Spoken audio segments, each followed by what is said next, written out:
मैं, लेखक, तब थॉर्नहिल रोड, इलाहाबाद में रहता था।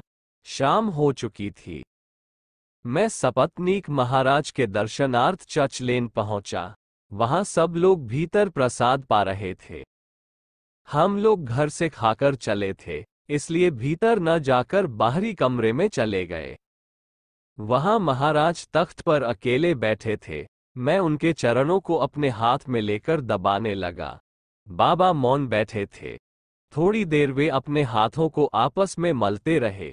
तदनंतर उन्होंने 2 गरम और नरम पूरियां मेरे हाथ में रख दी। मुझे आश्चर्य तो बहुत हुआ, पर उससे भी अधिक हुई प्रसन्नता कि उनके करकमलों से मुझे यह अनुपम प्रसाद प्राप्त हुआ।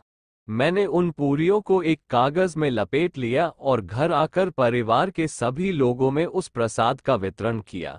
उन्होंने क्या सोचकर मुझ पर ऐसी कृपा की, मैं कुछ समझ नहीं पाया।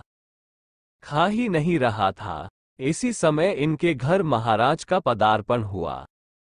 बाबा ने बच्चे के रोने का कारण पूछा। घर के लोगों ने कहा कि ये लड़का बहुत जिद्दी हो गया है और कहना नहीं मानता।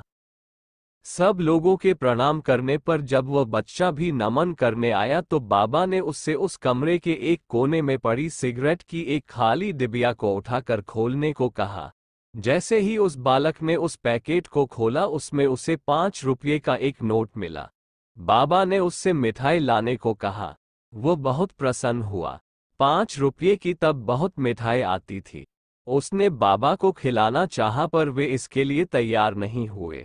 बालक भर पेट मिठाई खाकर तृप्त हो गया।